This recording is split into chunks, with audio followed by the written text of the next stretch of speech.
Brian's on his way. Stopped just before the bomb hole. You probably have to start from the back now, won't you, I reckon? Oh yes. 12th on the grid to the back. There's a lot of work to be done.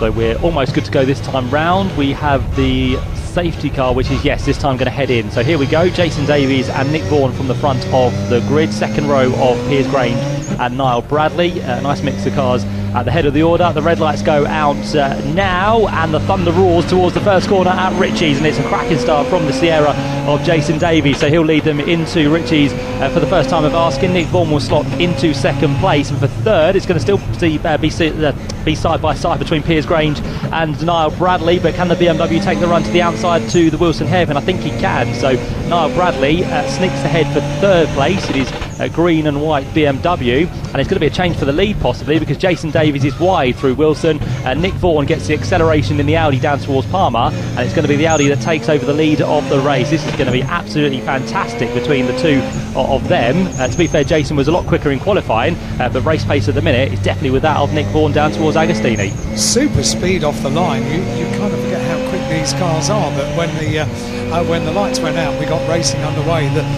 The burst of power that we got from a very, very full grid, incredibly full grid, 45 cars in total, was incredibly impressive heading down towards Ritchie's corner. But as you say, on the infield section of the circuit, we did get that change for the lead, and a change again as they make their way out onto the Bentley straight. Certainly is, yep. So it's going to be the change for the lead. In the meantime, we have this 10-minute restarted race to get through, and it is very shortly to recommence, because cars coming through up towards the lights.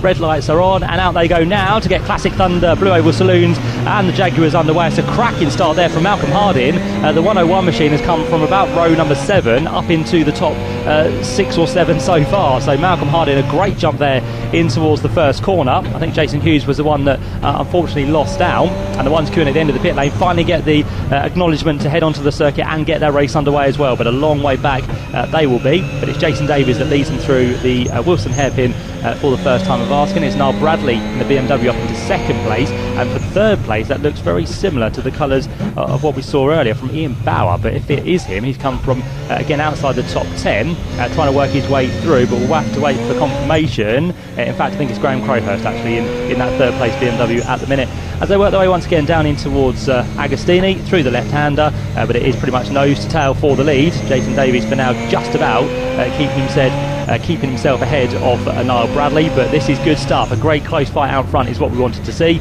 Graham Crowhurst there in third. Behind in the grey car is that of Piers Grange. You're just trying to do IT. I was trying to talk and do that Sorry, as well. that's my job. Sorry. Alan's back on the cameras. So Piers Grange there sits in fourth place, and just ahead of the second Bradley car by the looks of it, which is going to be Adrian Bradley. So again, he's done well from 10. Were you typing out the words you were saying as the No, password? I wasn't. Would be funny, wouldn't it? The long passwords. I've just managed to have a good look at the Duckham's livery Sierra RS 500. I think that was Carl Jones that used to race in the BTCC in the Duckham's livery. And that's a very evocative cars for people of a certain era. Superb stuff. So many cars to enjoy. Yeah, Duckham's, of course, returning to the paddock last year, wasn't it, with Dan Camis, which is Dan nice. Camis, yeah.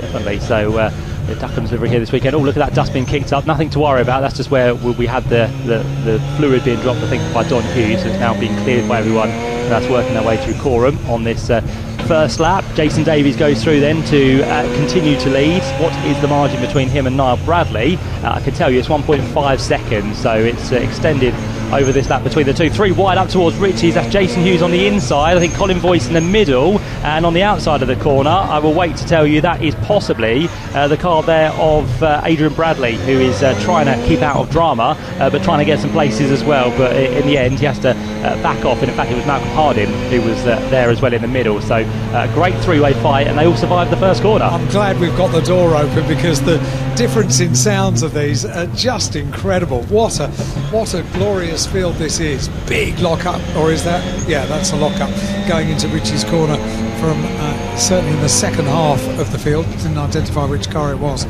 but this is does it get grids this big throughout the year, because this is exceptional. I think, yeah, with the combination of these three together, it does, doesn't it? Just brilliant. It is a really good grid to have for the Classic Touring Car Racing Club this weekend. I think all of the series and championships are oversubscribed, which is brilliant. This fight going on here between Piers Grange, Malcolm Harding and Jason Hughes has not relented whatsoever, and all off the road goes Piers Grange, unfortunately, so far too deep into the corner, missed his braking point, and he runs right through the grass at Oggies, and eventually will rejoin just behind the Aston Martin there of Sam Wilson. So what a shame, because Piers Grange was having a tantalising battle with both Malcolm Harding and Jason Hughes, but unfortunately that one comes to nothing, because they work their way now through the Bentley Straight. Is it the Aston Martin that sounds truly exceptional? I haven't really been listening. I heard one car which came past which sounded absolutely amazing. I rather think it probably is the Aston Martin. Let's have a listen this time. Yeah. We'll keep our ears We've open. got the door open. Everyone else on the bank is probably loving this, isn't it? Because you've got the full extent of... Absolutely, you've got such a variety of engines and powers, and they're all incredibly quick. Bit of a puff of smoke going around Coram that time. We've got the battle resuming. We may not have Piers Grange in this one now, but we have been joined, I think, by Adrian Bradley. So we've got three together once again. Jason Hughes has found his way through in the Vectra. Malcolm Harding now comes to the outside of Adrian Bradley, and he gets that place away. But through the corners, that Escort might not be as stable as it is in a straight line. So off they go. Was it the Aston? I missed it again there. Sure, sorry. It was. No, I was talking again. Not sure it was. Just listening there, Jaguar sounds. I think it was a Jaguar. Quite loud, doesn't Yes, it? I think it was a Jaguar. Who's carving their way through the field there? That is possibly, by the looks of things, Tom Robinson. He is up into 12th position, and by the looks of things, the number 78 machine has dropped down as well, which is Ronan Bradley. So that is, 17th on the grid, now up into 14th. So making some places up as we head through the long extremity of all these cars finally going through. It doesn't look good. That doesn't look like a lock-up smoke. But then it stops, which is always good. It does stop, but I think that was the car that was smoking into Richie's corner on the previous lap. That is one of the Jaguars by the looks of it, so we'll try and pick up the number on that Jaguar as it works its way back towards us. But some smoky cars heading their way through Richie's corner. We've got a slow Jaguar on it. Grange into pit lane. Oh, okay, so that wide moment, possibly with handling issues. And now they're checking the front wheels, and it needs a slight further inspection, so I'm not sure it's going to be released back on circuit anytime soon, I'm sad to say. What a shame. Another car into pit lane as well, the 86 car of Colin Claxton into pit lane. Piers Grange, I think, is a retirement. Yeah, he is indeed. And I think the 86 machine will be as well. Yeah, I think you're right. So two Escorts on the same lap heading into retirement, which is not a good sight to be seen, as Jason Davies now goes through, continuing to extend his lead out front here, because 1.5 seconds goes to 2.5 seconds between the two of them, and they're in third place, still Graham Crowhurst. But a little bit of a lonely race for Graham. He has got no one to play with in front, no one behind. Jason Hughes continues to make good progress as he heads up towards Richie's corner, and has now just managed to shake off the attentions of both Adrian Bradley and also Colin Boyce now in the number 21 machine. Driving these cars properly, aren't they? They really are not hanging around as they come to the end of the centre straight, break for Richie's corner, a quick right-hand turn 1 on the Snetterton circuit. Really very impressive, these.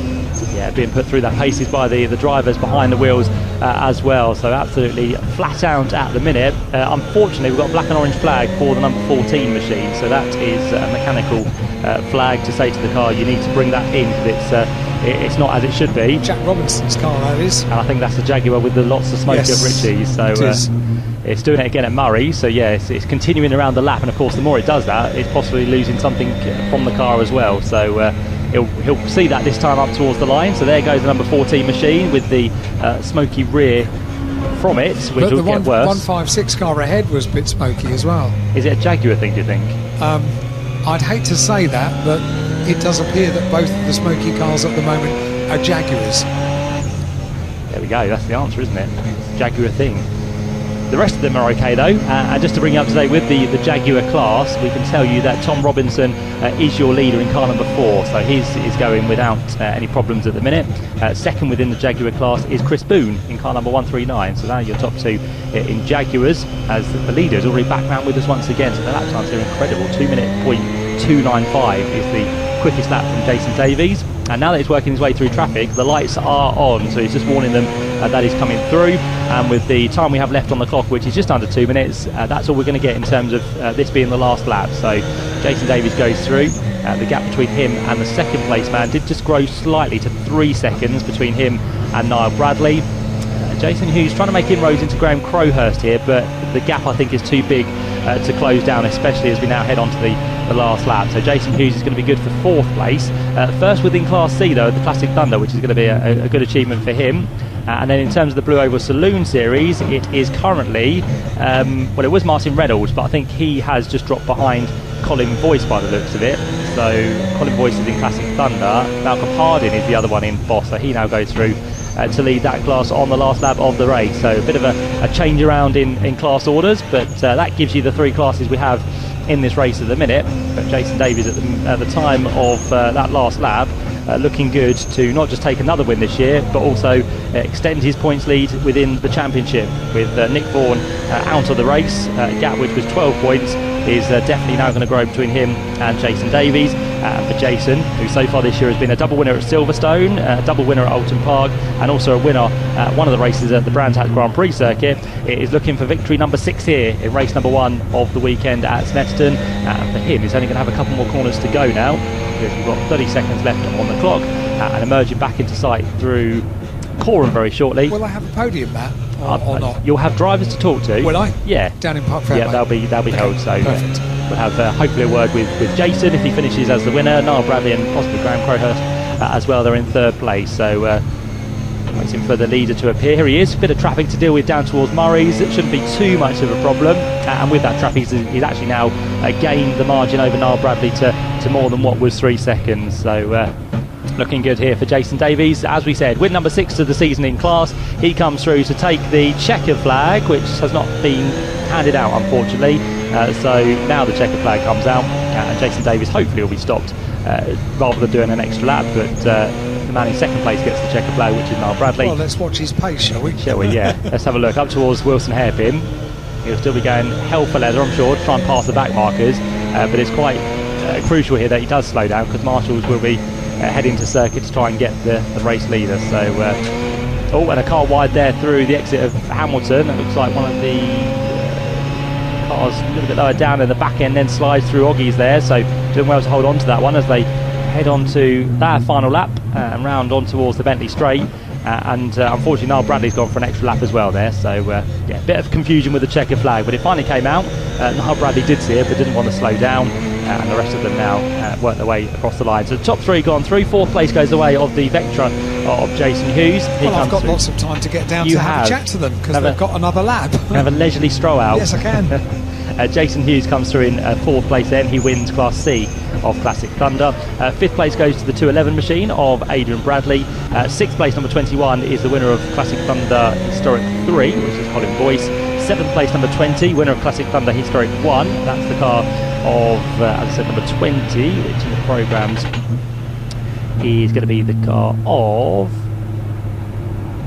possibly a late entry for this weekend, but number 20 comes through nonetheless, and that's going to be Sam Wilson in his shared Ricky Can Aston Martin. So Ricky will get the chance to drive that car tomorrow. 8th place for number 27, and the winner of the Blue Oval Saloon Series, that's going to be a man who started from 14th on the grid, Martin Reynolds. So good progress made for him.